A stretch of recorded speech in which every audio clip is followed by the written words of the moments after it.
If you've been watching this series in order, you've probably seen an examination of bulk behaviors in gases and liquids so far. Solids represent the final phase of matter to cover here, and it's fair to say that they kind of require a whole different approach. In the solid phase, atoms and molecules aren't able to move freely. Instead, they're locked into relatively fixed positions, although of course there is still some molecular motion in the form of vibrations. So we could say that this is the point where intermolecular forces dominate more or less completely over kinetic energy. And for molecular solids and ionic compounds, this would be an accurate statement.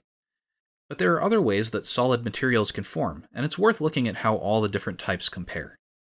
So first up, we have molecular solids. We can think of these as being a pure extension of the ideas put forth in the gas and liquid discussions. Eventually, if the temperature is low enough and the pressure is high enough, the molecules will stick together with whatever intermolecular forces can exist between them, not having enough kinetic energy to move apart. Obviously, the point at which this happens is going to depend on the strength of the attractions.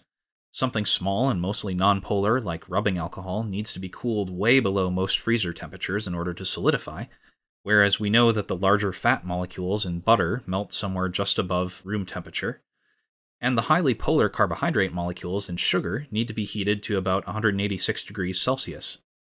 In general, as the number of strong intermolecular interactions increases, so does the melting point. Next up, we have ionic compounds, and it's a similar story here. We know by now that ionic forces are really just the strongest type of intermolecular force on the spectrum. And from our discussions about lattice energy, we know that ionic forces can also be stronger or weaker depending on the sizes and charge magnitudes of the ions involved. In general, though, it shouldn't be a surprise that most ionic compounds have much, much higher melting points than the molecular solids we just spoke about. The IMFs are stronger, so it will take more energy in order to overcome them and undergo a phase change.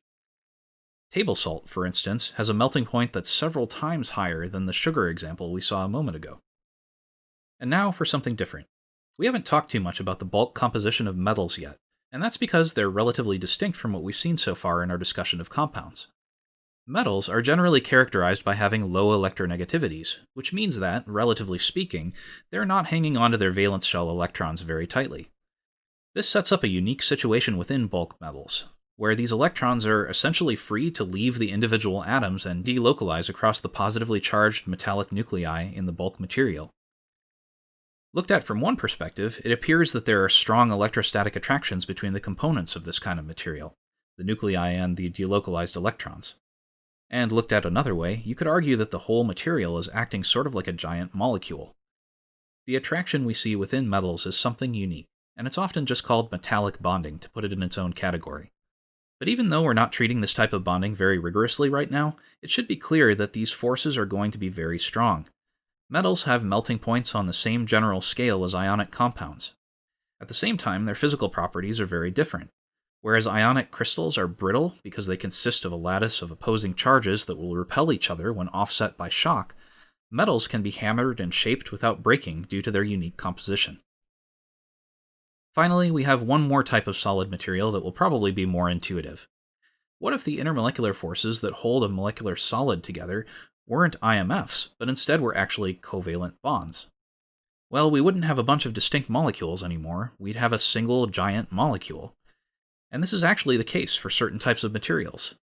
Diamonds and other very hard minerals are examples of covalent network solids, the final type of solid that we'll treat here, and by far the strongest when measured by relative melting points. To melt a covalent network solid, you have to supply enough energy to break a giant lattice held together by covalent bonds, which is a tremendous amount. Remember, this is not what has to happen in order to melt a molecular solid. In that case, we're not breaking covalent bonds, just the weak intermolecular forces keeping a group of molecules stuck together. One final point to raise is that some of these types of solids can exhibit more than one type of internal organization. All four have the ability to exist in a state that we'd call crystalline, where the atoms or molecules exist in a highly ordered lattice. For ionic compounds, this is the only option, but many materials of the other three types can also solidify without being so rigidly placed. When this happens, we have an amorphous solid, and this can have a serious influence on the physical properties of the material. Glass and quartz technically have the same chemical formula, for instance, but quartz is significantly harder and more durable. There's certainly more we could say about chemistry in the solid state, but this should serve as a decent introduction to the various ways in which solids can form. Thanks for watching.